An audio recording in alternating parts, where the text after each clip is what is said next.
Welcome to Not From Concentrate. I'm Eric, and this is the smallest and most portable water-cooled gaming system that I've ever built.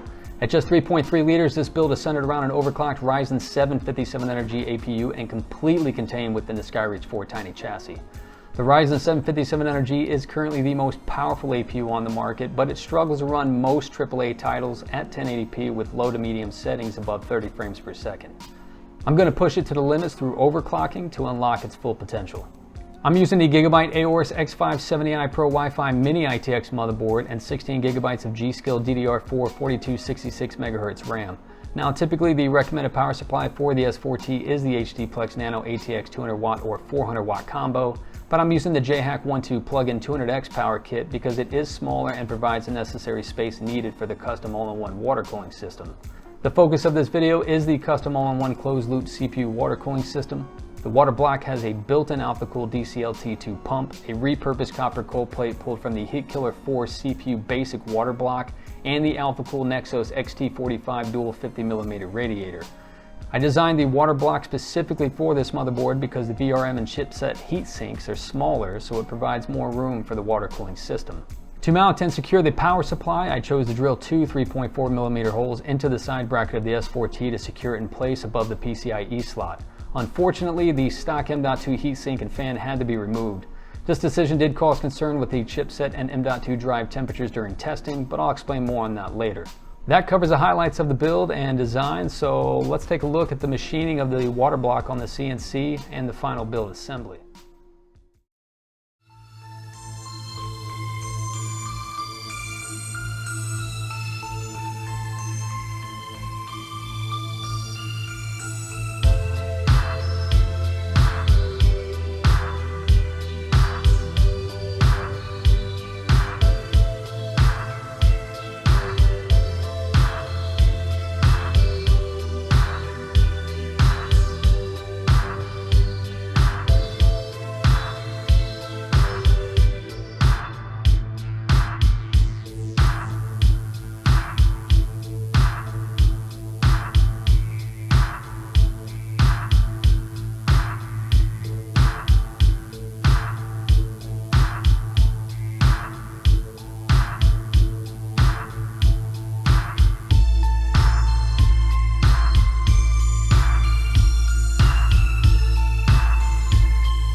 I overclocked the Ryzen 7 5700G graphics from 2000 MHz to 2400 MHz at 1.35 volts. The CPU was left at stock settings with Precision Boost Overdrive turned on and the front clock set to 2133 MHz.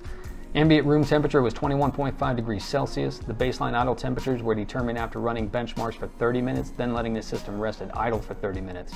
All values were taken from hardware info and GPU-Z sensor logs. Heaven and Final Fantasy 15 benchmarks were set to loop and ran for 1 hour each. My decision to run without the M.2 heatsink and fan came back to haunt me when the chipset and M.2 temperatures reached above 85 degrees Celsius. Overclocks were stable, but it made me a little uncomfortable leaving it that way.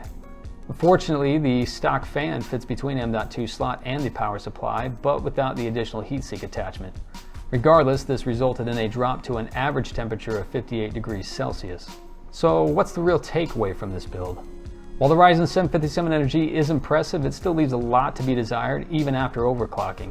But imagine a compact water-cooled system like this in the Skyreach 4 Tiny built with the next generation of APUs anticipated next year.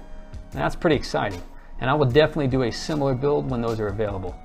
I look forward to your comments and questions. Links to the components of the build are in the details below. You can also find a link to our active Discord channel there as well. I highly recommend you check it out. It's an active channel with a friendly and helpful community. And as always, you can contact us anytime at support@nfc-systems.com. I can't end this video without thanking my partner Josh, all of our Patreons, all of our Discord channel members, and especially John Woo, one of my oldest and personal best friends, for producing the dope tracks in this video. Check out his Instagram link below. We'll see you next time.